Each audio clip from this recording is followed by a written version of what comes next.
प्रिय विद्यार्थियों, हम बीए पार्ट फर्स्ट की मीराबाई की विरह वेदना के संबंध में पढ़ रहे हैं। मीराबाई की जो विरह वेदना है वो किस रूप में काव्य में प्रकट हुई है, इसका उल्लेख हमने पिछले पद्यांशों में हमने ये पढ़ा है। लगभग हमारे 8 जो मुख्य पॉइंट थे या बिंदु थे जो विरह वेदना को प्रकट करने वाले थे, उन भावों की अभिव्यक्ति हमने की। अब हमारा जो 9वां पॉइंट है वो विरह में करुणाजनक स्थिति, किस तरह से उसकी दशा हो जाती है। करुण यानी दया, दया की वो पात्र बन जाती है। इसका उल्लेख भी मीरा ने अपने इस काव्य में किया है। तो अब हम पढ़ते हैं विरह में करुणाजनक स्थिति कि वो जो मीरा है वो किस तरह से उसकी क्या दशा हो जाती है। यानी कि उठना, बैठना, बोलना, चलना, हंसना, मुस्कुराना, सबके ऊपर एक तरह का ग्रहण सा छा जाता है और वह दुखी और व्यथित रहने लगती है। तो इसी प्रकार से जो करुणाजनक स्थिति है, जो मीरा की सखियां हैं, मीरा की जो साथ रहने वाली है, उसे सांत्वना दिलाती है और वो ये कहती है कि तुम्हारा प्रीतम से तुम्हारा अनुराग अवश्य होगा, तुम्हारा मिलन अवश्य होगा। सांत्वना देने की वो प्रयास करती है। लेकिन स्थिति और अधिक विरह हो जाती है जब अचानक रात को सोते सोते अचानक नींद से वो चौंक कर जाती है, भयभीत हो जाती है, डर जाती है और इस तरह से बार बार कृष्ण के नाम का स्मरण करती है, बार बार उसे याद करती है और याद करके के बहुत दुखी और वो पीड़ित हो जाती है। तो इसी का उल्लेख हम इस 5वें पद्यांश 9वें इस पॉइंट में करेंगे, विरह में करुणाजनक स्थिति। तो अब आएगा मीरा के काव्य में विरह को प्रमुखता दी गई है, प्रमुखता दी गई है। मीरा के काव्य में विरह को प्रमुखता दी गई है। मीरा कृष्ण प्रेम की, मीरा कृष्ण प्रेम की दीवानी है।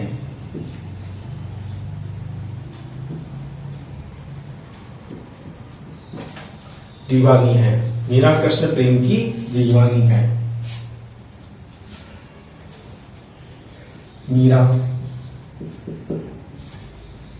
मीरा हर समय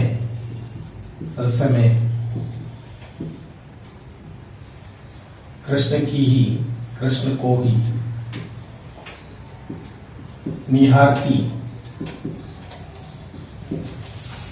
मीरा हर समय कृष्ण को ही निहारती रहती है। उनकी सुंदर मूरत के सामने, सुंदर मूरत के सामने अपलक यानी बिना पलक झपकाए अपलक देखती रहती है, देखती रहती है। पल भर भी अपनी आंखों से कृष्ण का वह पल भर भी वह अपनी आंखों से कृष्ण का वह सलोना रूप देखना नहीं छोड़ती है, देखना नहीं छोड़ती है,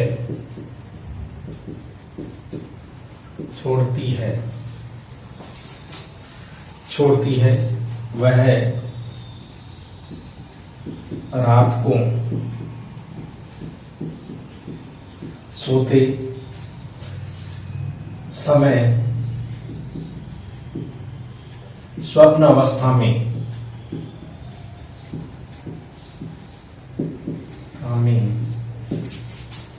कृष्ण को न पाकर, कृष्ण अवस्था में कृष्ण को न पाकर चौंक कर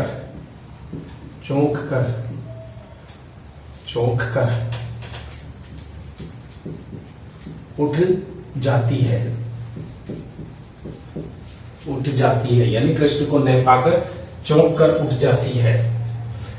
मीरा की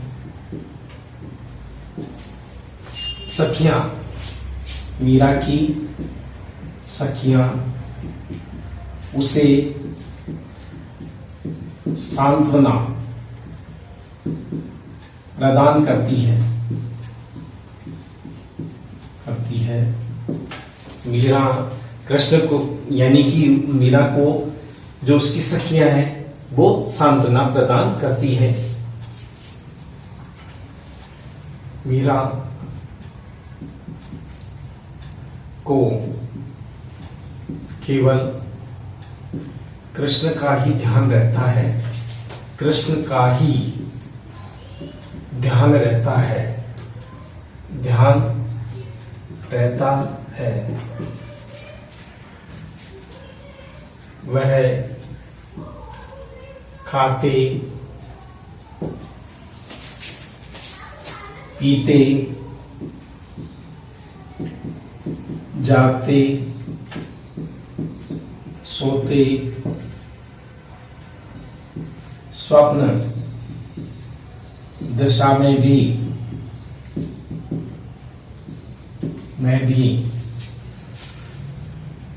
कृष्ण को ही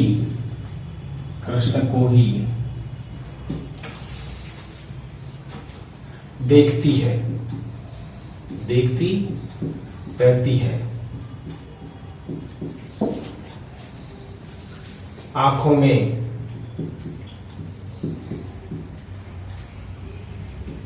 झाइयां पड़ गई है,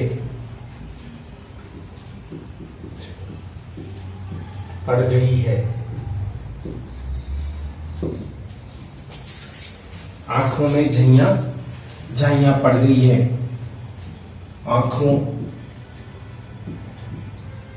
आंखें आंसुओं से सूख गई है, यानी आंसू नहीं रहे आंखों में, आंखें आंसुओं से सूख गई है।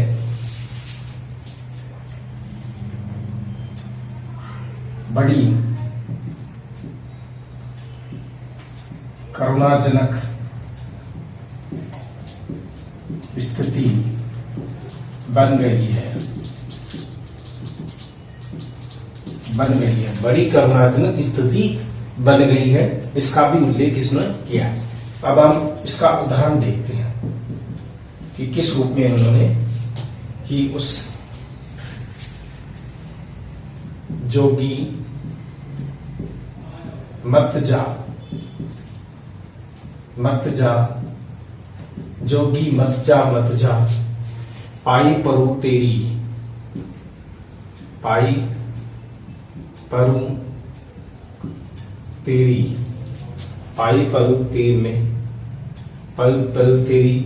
चेरी हो। चेरी का मतलब होता है दासी, यानी मैं तुम्हारी दासी हूं। जल बल भई भस्म, जल बल भई भस्म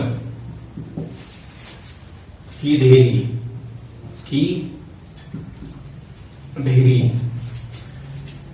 अपने अंग लगा जा, अपने अंग लगा जा। तो इस तरह से ये करुणजनक स्थिति है कि वो मरते समय भी हर समय कृष्ण के ही नाम का स्मरण करना चाहती है। इसका उल्लेख इस पद्यांश में किया गया है। इस प्रकार मीरा के काव्य में करुणा की स्थिति का गहन चिंतन हुआ है, चिंतन हुआ है। तो इस तरह से हम इसके बारे में कह सकते हैं कि किस तरह से वो मीरा के काव्य में विरह को प्रमुखता दी गई है। मीरा कृष्ण प्रेम की दीवानी है। मीरा हर समय कृष्ण को ही निहारती रहती है, उसकी सुंदर मूर्ति के सामने अपलक देखती रहती है। हर पल अपनी आंखों से कृष्ण को वह सलोना रूप देखना नहीं छोड़ती। वह रात को सोते समय स्वप्न अवस्था में कृष्ण को न पा करके चौंक कर उठ जाती है। मीरा की सखिया उससे सांत्वना प्रदान करती है। मीरा को केवल कृष्ण का ही ध्यान रहता है। वह खाते पीते जागते सोते स्वप्न दशा में भी कृष्ण को ही देखती रहती है। आंखों में झइयां पड़ गई हैं, आंखें आंसुओं से भी सूख गई है। बड़ी करुणाजनक स्थिति बन गई है। जो कि इसका उदाहरण है, जो कि मत जा पाई परु तेरी चेरी हो। चेरी यानी मैं दासी हूं, तू मुझे छोड़ करके इस तरह से मत जा। जल बल भस्म भई धेरी अपने अंग लगा जा, कि मैं अगर बल करके पूरी तरह से अगर नष्ट हो जाऊं तो उस राख की भस्म को अपने शरीर से भी अगर तू लगा देगा तो मेरा उद्धार संभव हो सकेगा। तो इस प्रकार बड़ी ही करुणाजनक स्थिति का इसमें चित्रण किया गया है। अब आता हमारा 10वां जो बिंदु है, वो आता विरह में अनुभूति की तीव्रता, यानी कि विरह में सर्वव्यापकता। विरह में सर्वव्यापकता, विरह में सर्वव्यापकता, यानी विरह का जो भाव है वो एक सीमित क्षेत्र में नहीं रहता। हर दशा में उसे विरह की अनुभूति का एहसास होने लगता है। तो ये दशा सर्वव्यापकता का मतलब होता है सब जगह जिस रूप में वो विरह दशा को देखती है, सुखद के वो पल भी उस समय वो दुखद प्रतीत होने लगते हैं। विरह में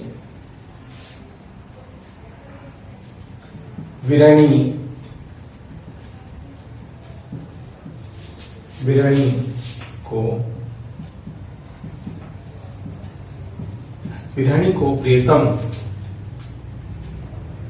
के बिना ये संसार व्यर्थ प्रतीत होता है। विरहणी को प्रीतम के बिना ये संसार व्यर्थ प्रतीत होता है। विरहणी अपने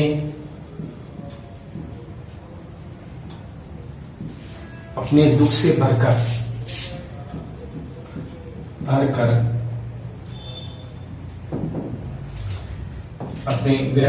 अपने दुख से भरकर उस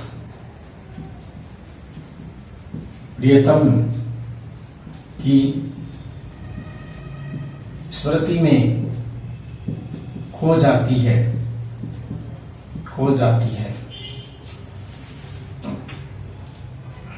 विरहणी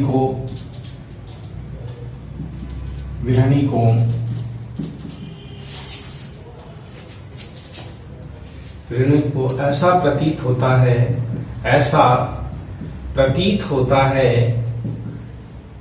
कि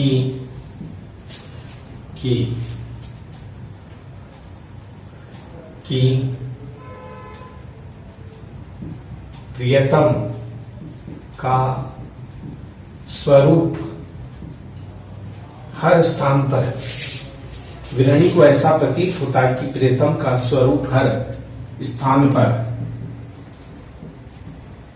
व्याप्त है। उसका विरह सीमित नहीं है।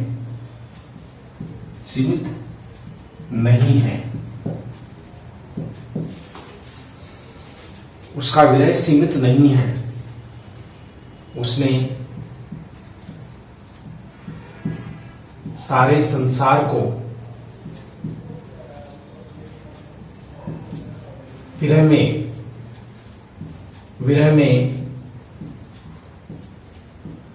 डूबते हुए, उसका विरह सीमित नहीं, उसने सारे संसार को विरह में डूबते हुए देखा है, विरह में डूबते हुए देखा है।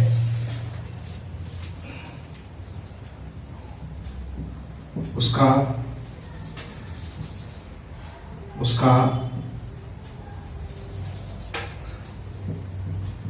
प्रेम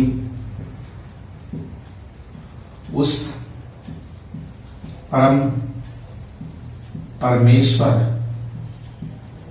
से, उसका प्रेम उस परम परमेश्वर से है जो सर्वव्यापी एवं सर्व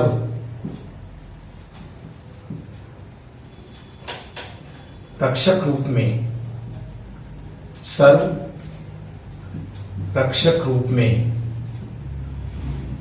सर्व रक्षक रूप में विद्यमान है, विद्यमान है। तो ये सर्वव्यापकता है कि किस तरह से वो अनुभव करती है सर्वव्यापकता का।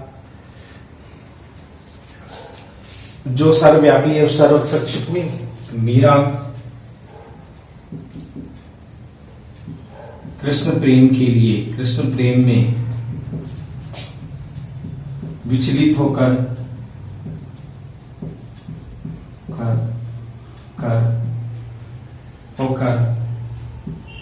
वन वन डोलती रहती है। उसकी पीड़ा प्रियतम के अतिरिक्त, उसकी पीड़ा प्रियतम के अतिरिक्त कोई नहीं समझ सकता, कोई नहीं समझ सकता है। इसका उदाहरण है तो ये हम कह सकते हैं विरह में सर्वव्यापकता के लिए कि विरहिणी को प्रियतम के बिना यह संसार व्यर्थ प्रतीत होता है। विरहिणी अपने दुख से भरकर उस प्रियतम की स्मृति में खो जाती है। विरहिणी को ऐसा प्रतीत होता है कि प्रियतम का हर रूप हर स्थान पर व्याप्त है, उसका विरह सीमित नहीं है। उसने सारे संसार को विरह में डूबते हुए देखा है। उसका प्रेम उस परम परमेश्वर से है जो सर्वव्यापी सर्वरक्षक रूप में विद्यमान है। मीरा कृष्ण प्रेम में विचलित होकर के वन वन डोलती रहती है। उसकी पीड़ा प्रियतम के अतिरिक्त कोई बीच नहीं समझ सकता है। तो अब हम उदाहरण लिखते हैं जो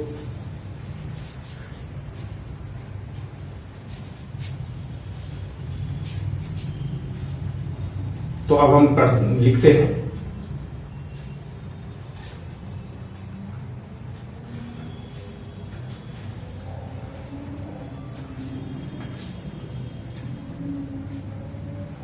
दर्द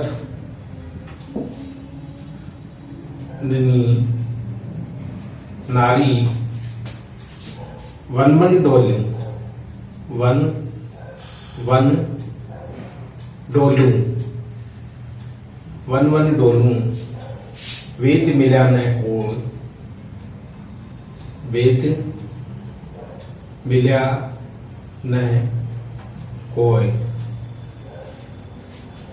वेद मिला न कोय, मीरा के प्रभु पीर मिटेगी,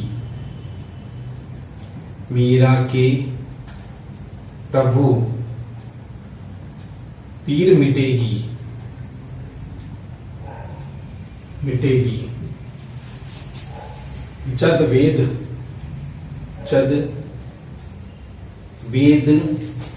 सांवरिया होए, सांवरिया होए। तो इस तरह से इसमें विरह की सर्वव्यापकता को दिखाया गया है कि वन वन भी उस क्षेत्र में भी उस जगह भी वह मीरा उस कृष्ण के रूप को ढूंढती रहती है। तो इस तरह से दर्द दरदनी नारी वन मन डोलूं, वेद मिल्या न कोय, मीरा के प्रभु पीर मिटेगी, जद वेद संवरिया होय। तो इस प्रकार से मीरा की पीड़ा तभी मिट सकती है जब कृष्ण स्वयं वेद्य रूप में अनेक रूप धारण करके और उस विरह वेदना को शांत करने के लिए स्वयं उपस्थित होंगे, तभी उसकी इस विरह वेदना को शांति मिल सकती है। तो इस तरह से हमारे ये 10 पद पूर्ण हो चुके हैं। अब 11वां है जो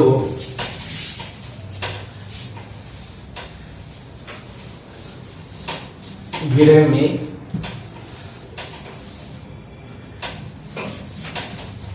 में अनुभूति की तीव्रता। 11वां है विरह में अनुभूति की तीव्रता।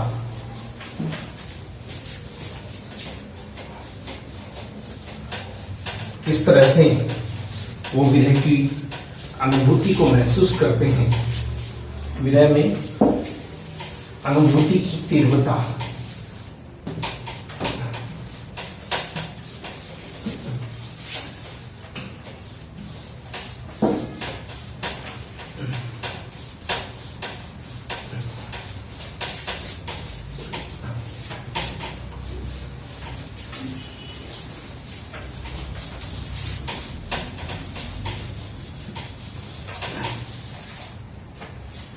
अब आता है 11वां पॉइंट है और है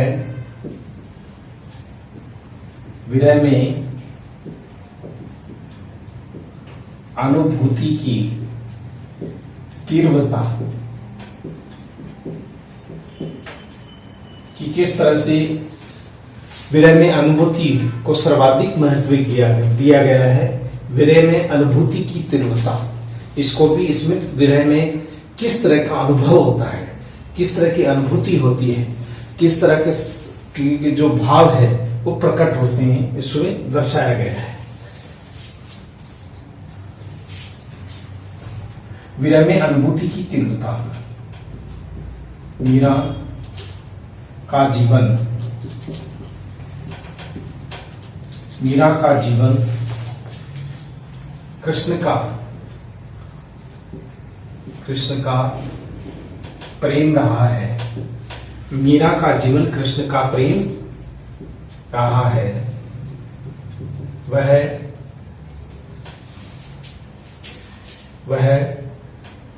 तन मन वचन से, वह तन मन वचन से कृष्ण के प्रति गहरा अनुराग रखती है।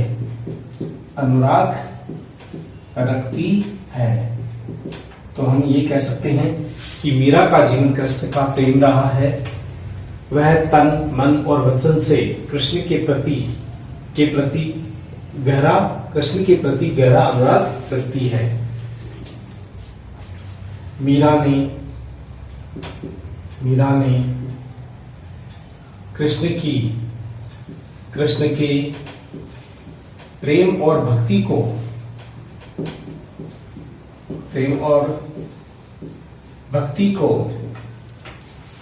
प्राप्त करने के लिए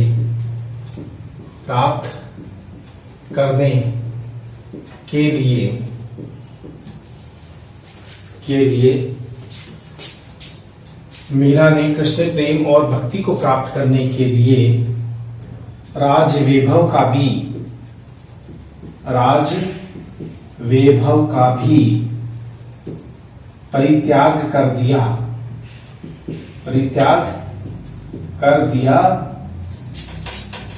वैभव का भी परित्याग कर दिया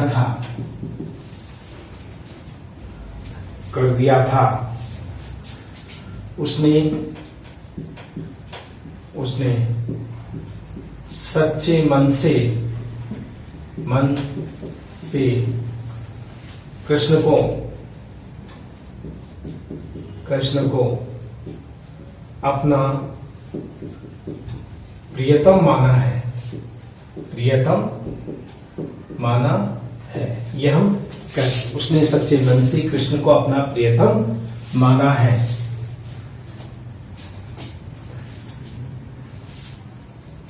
कृष्ण के प्रेम को प्राप्त करने के लिए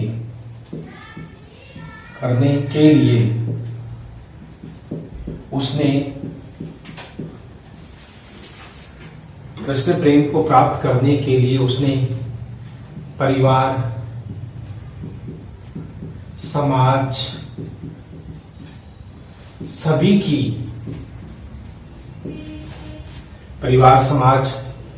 की मान मर्यादा को त्याग कर, सभी परिवार समाज सभी की मान मर्यादा को त्याग कर कृष्ण प्रेम को ही हृदय से स्वीकार किया है। तो ये भी हृदय की एक, यानी कि कृष्ण प्रेम को ही हृदय से स्वीकार किया है। समस्त प्रकार की जो वैभव है, जो भी चीजें हैं, उन समस्त चीजों का उन्होंने परित्याग कर दिया है। परिवार समाज सभी मान मर्यादा को त्याग कर कृष्ण प्रेम को ही हृदय से स्वीकार किया है।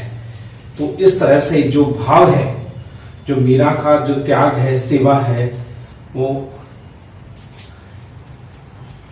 मीरा के हृदय में कृष्ण का वह रूप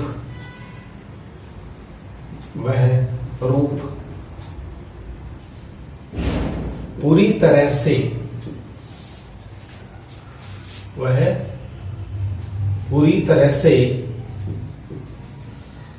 मीरा के हृदय में कृष्ण का वह रूप पूरी तरह से समाहित हो गया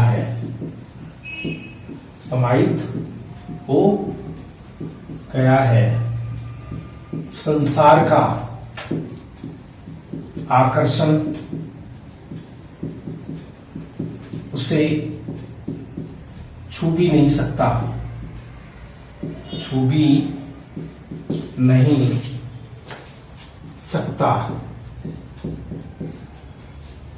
संसार का आकर्षण उसे छू भी नहीं सकता। अब इसका उदाहरण हम इस रूप में देख सकते हैं, जो विरह की अनुभूति को कराता है। कोई कहो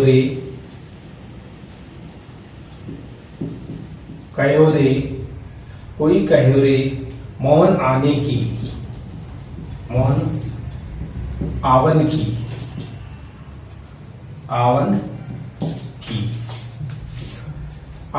मन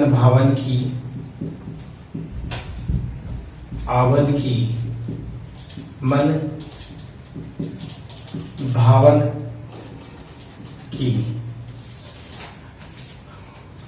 ए दो नैन कयो नहीं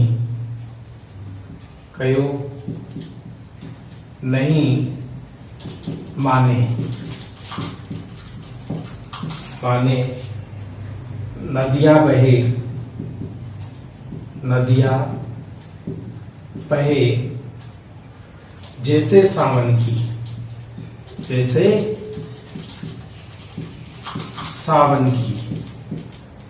इस तरह से इसमें उस विरह की तीव्र अनुभूति को हम देख सकते हैं। कोई कहो रे मोहन आवन की मन भावन की, ए दो नैन कहो नहीं माने नदिया बहे जैसे सावन की। इस तरह से दिन रात आंखों से आंसू बहता रहता है। आंखों से विरह की जो अनुभूति है वो सहज रूप से इसमें प्रकट की गई है। ये है हमारा 12वां, जिसमें 11वां पद्यांश था या 11वां पॉइंट था हमारा, जिसके अंतर्गत विरह की अनुभूति की तीव्रता को दर्शाया गया है। अब 12वां हमारा जो मुख्य बिंदु है वो है विरह में प्रतीक्षा भाव,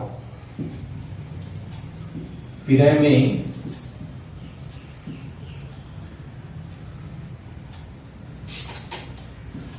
प्रतीक्षा भाव, इंतजार, वो भी भाव इसमें अभिव्यक्त हुआ है।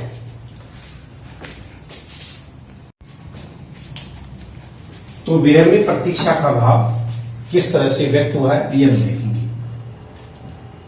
मीरा के हृदय में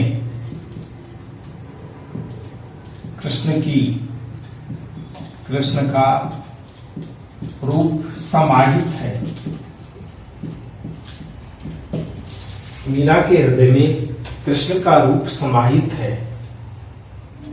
मीरा हर समय अपने प्रियतम की प्रतीक्षा करती रहती है,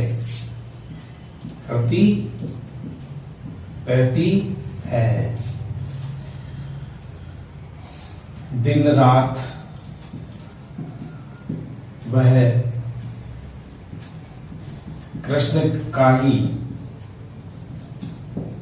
मार्ग देखती है। दिन रात वह कृष्ण का ही मार्ग देखती है। किस तरह से? कृष्ण के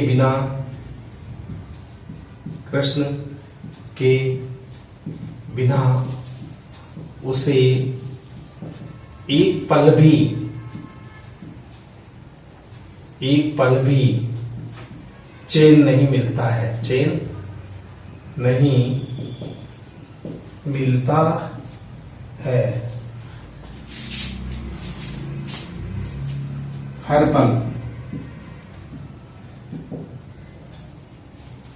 पल प्रतीक्षा में ही बीतता है। उदाहरण देखिए किस तरह से प्रतीक्षा के भाव को स्पष्ट किया गया है। घड़ी एक नहीं आवड़, घड़ी एक नहीं आवड़े, घड़ी एक नहीं आवड़े, तुम दरस बिन मोए, तुम दरस बिन मोए, तुम हो मेरे प्राण जी, तुम हो मेरे प्राण जी, कासु जीवन होए,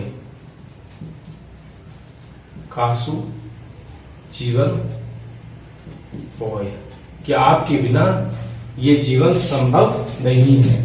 आपकी ही दर्शनों के लिए ये सदैव मेरी आंखें, मेरा मन, सब कुछ सदैव व्याकुल रहता है। तो इस प्रकार से विरह में ये प्रतीक्षा का भाव। अब 13वां जो है वह है विरह में एकनिष्ठ प्रेम की अनुभूति। 13वां है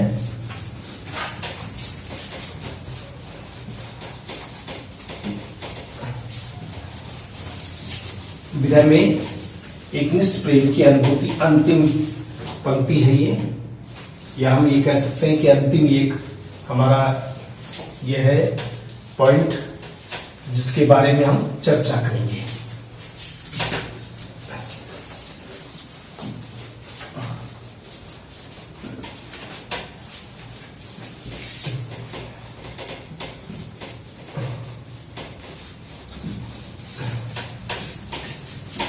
अब हमारा आता है 13वां पॉइंट है, वो है विरह में एकनिष्ठ प्रेम की अनुभूति। अंतिम पॉइंट है। तो हम ये एकनिष्ठ प्रेम का मतलब होता है गहरा लगाव, इसके अतिरिक्त कुछ भी नहीं। ये है एकनिष्ठ प्रेम। मीरा का प्रेम कृष्ण के प्रति एकनिष्ठ प्रेम रहा है। एकनिष्ठ प्रेम रहा है। एकनिष्ठ प्रेम रहा है।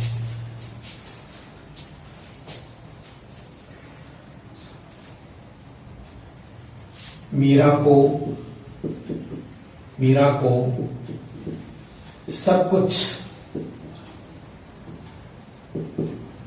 को सब कुछ अपने प्रिय के अनुसार ही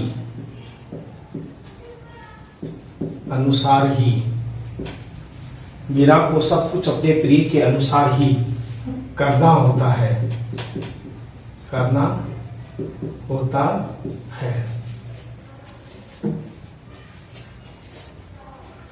वह निरंतर उसी की स्मृति में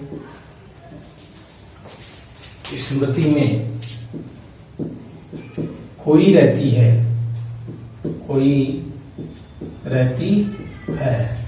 वह निरंतर उसी की स्मृति में खोई रहती है। मीरा चातक पक्षी की भांति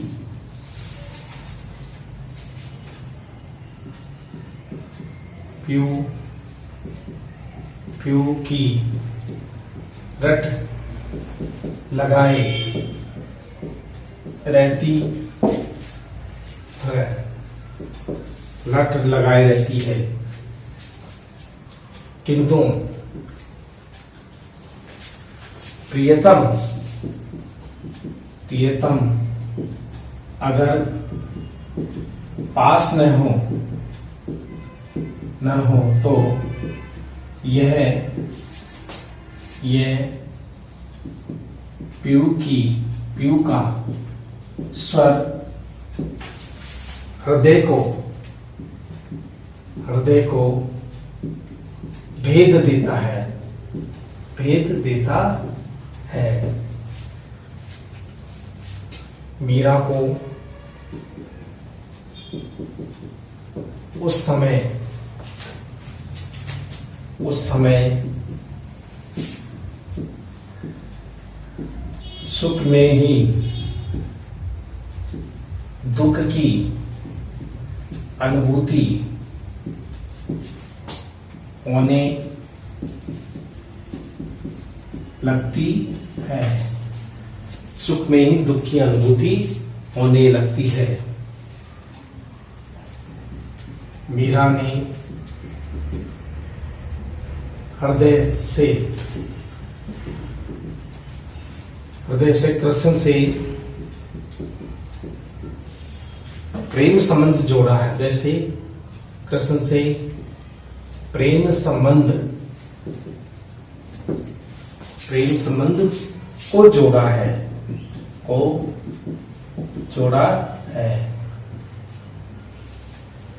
तो इस तरह से मीरा के हृदय में, तो अब इसका उदाहरण हम इस रूप में देख सकती हैं। पपैया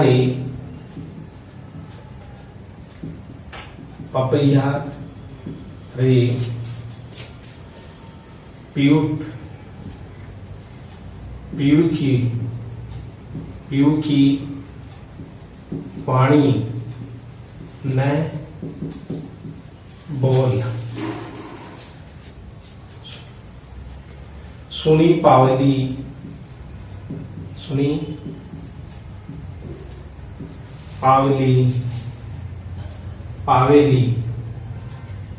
विरहणी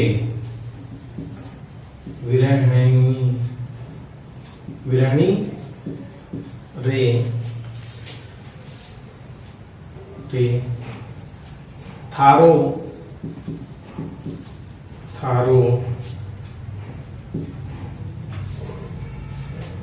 राशि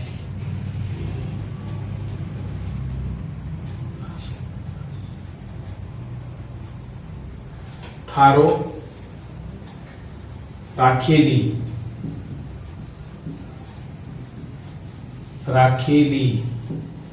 पंख मरोड़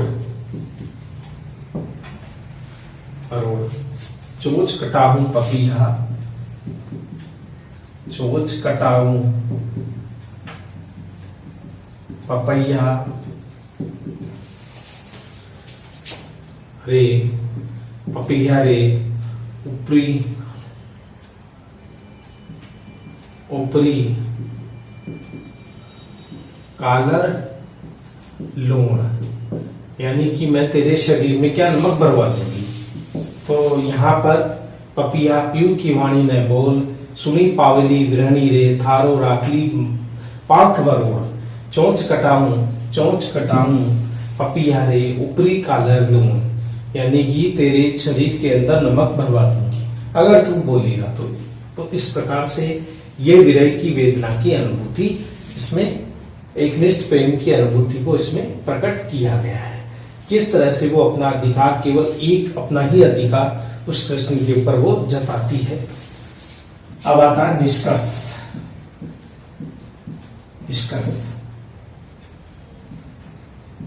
मीरा की विरह वेदना में सच्चे हृदय की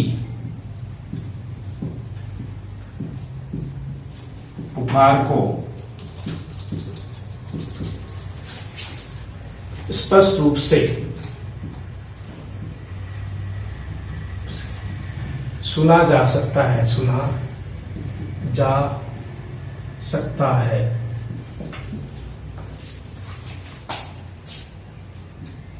मीरा ने मन, वचन, कर्म और सभी प्रकार से कृष्ण के प्रति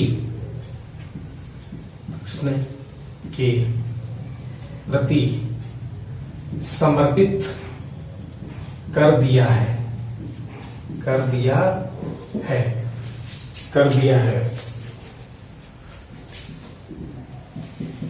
मीरा का विरह एक भारतीय नारी की पूर्ण संवेदना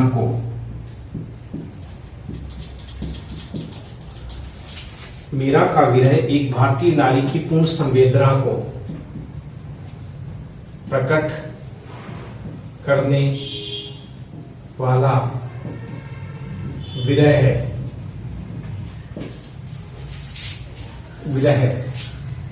जिसमें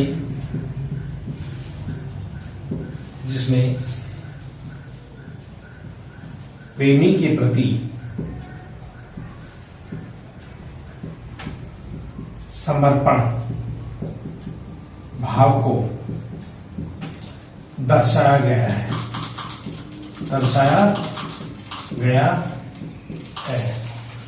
वास्तव में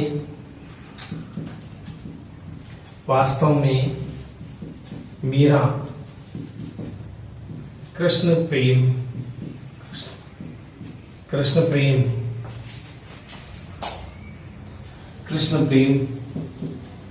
प्राप्ति के लिए दर्द दीवानी बन गई थी। यही इसका सार है।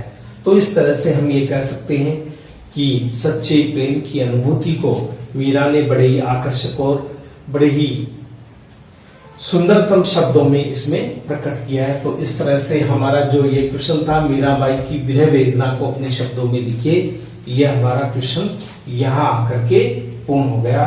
किस तरह से मीरा ने एकनिष्ठ प्रेम की भाव की जो अनुभूति की है, ये समस्त जो हमारे 13 प्रकार के जो हमने पॉइंट लिखे हैं, उन सभी पॉइंटों में मीरा की विरह वेदना को ही दर्शाया गया है। तो ये क्वेश्चन हमारा यहीं समाप्त होता है। अगला हमारा जो मीरा का अगला क्वेश्चन होगा, उसको लेकर हम अगली कालांश में फिर उपस्थित होंगे। तब तक के लिए थैंक यू वेरी मच।